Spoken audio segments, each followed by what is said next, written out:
सामना live news channel में आपका स्वागत है। मैं अशफाक अली। देखते हैं आज की खास खबर। आंगनवाड़ी कार्यकर्ताओं के आंदोलन में मनोज अग्रवाल मंजू नेता हुए शामिल।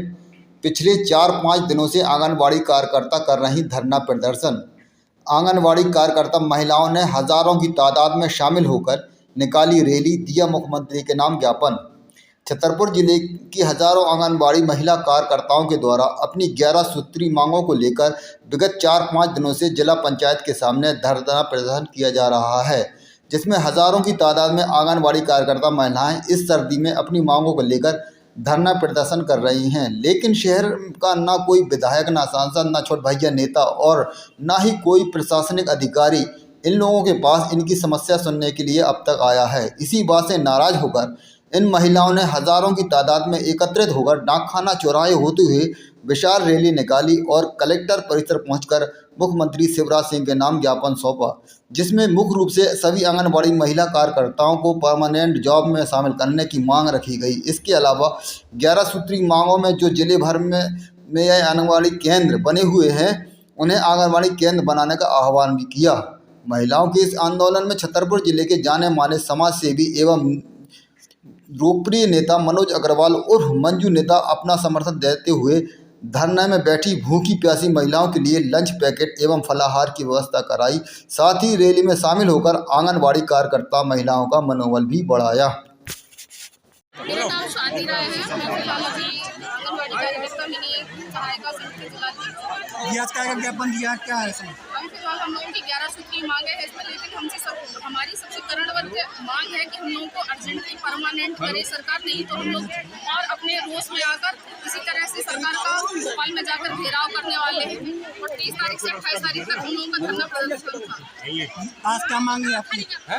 हमारी सबसे अर्जेंटली तो यही मांगे कि हम लोगों को परमानेंट करे सरकार, चाहे जो भी हो, चाहे जैसे भी करे, हम लोगों को मानदेय नहीं, हम लोगों को परमानेंट करके वेतन मान दे। अभी तक ना हम लोगों के बीच में कोई आया है, कोई ऐसा नेता विधायक कोई भी नहीं आया, ना हम लोगों के बीच में कलेक्टर साहब आए, कोई भी ऐसा जनप्रतिनिधि हम लोगों के बीच में नहीं आया जो हम लोगों को साधना दिला सके, हम लोगों को शांत कर सके और हम लोगों की सुने। कितने दिन की आपकी हड़ताल रही है, क्या है? 30 से 28 तारीख। आगे क्या कदम होगा? अब आगे ये होगा कि अगर 28 तारीख तक हम लोगों की किसी भी प्रकार की सुनवाई नहीं हो रही है तो फिर हम लोग अनशन पर बैठेंगे, ये धरना प्रदर्शन करेंगे प्रदेश स्तर। कौन सी जिम्मेदार होगी उसका आप करेंगे? मजदूर संघ है हमारे, भारतीय मजदूर संघ इसके जिम्मेदार है। नहीं, पहले तो आप लोगों को जो आप लोग ऊपर अठाड़िया वाले भाइयों से हमारा विनम्र निवेदन है कि हमारी मांगों को इतना उछालिए, इतना शेयर करिए कि हमारी मांगे मुख्यमंत्री जी के कानों तक पहुँच जाए, गूंजे उनके कानों में गूंजे, के ऊपर दया दृष्टि कर दे और हमारी बहनों पर दया बरसाएं। परमानेंट कर दे, नहीं तो हम लोग बहनों ने आह्वान किया कि मंजू अग्रवाल आप आए हमारे लिए सहायता करें, तो मैंने सोचा कि यहाँ के नेता लोगों ने किसी प्रकार की मदद करना उचित नहीं समझा। यहाँ बहनें 4-5 दिन से भूख प्यासी हो जाती थी और बैठी चली जाती थी, तो मैंने देखा यहाँ पे, मैंने कहा फलाहार रख दूँ, उनकी भोजन की व्यवस्था करूँ और उनकी भोजन की व्यवस्था मैंने की है। और फिलहाल और इनकी रैली में भी मैं शामिल हुआ हूँ और इनका पूरा उत्साहवर्धन भी मेरे द्वारा किया गया। एक माता जी मेरे बगल में खड़ी हुई हैं जो हमें मिली हुई हैं और इनके द्वारा कहा गया कि मुझे 55 साल की उम्र में ही रिटायर कर दिया गया है और अधिकारी किसी प्रकार के ना आदेश दे रहे हैं, ना किसी प्रकार की कार्रवाई कर रहे हैं और ना ही किसी प्रकार की जानकारी दे रहे हैं। इससे मैं आहत हुआ हूँ और इनको मैंने कहा कि मैं अभी आपके साथ विभाग में चलता हूँ और देखता हूँ क्या आपको क्यों रिटायर किया है, आप हमें आदेश की कॉपी दें।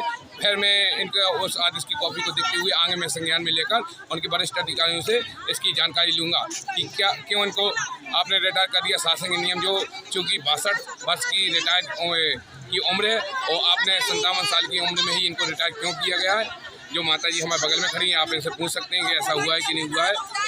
जबकि सरकार 60 से 62 साल कर रही है, 65 साल करने की मूड में है, फिर इनको 55 साल में क्यों नहीं रिटायर? अब ये अधिकारी जाने क्या मनसा है क्या नहीं है, उनकी भ्रष्टाचारिता है या उनकी इच्छा पूर्ति नहीं हुई है कि इनके द्वारा कोई पैसा नहीं दिया गया, इसलिए उनकी मन माफिक। और चूंकि ये परमानेंट नहीं है इसलिए इनको पहले ही से निकाल दिया गया है। चूँकि शहर में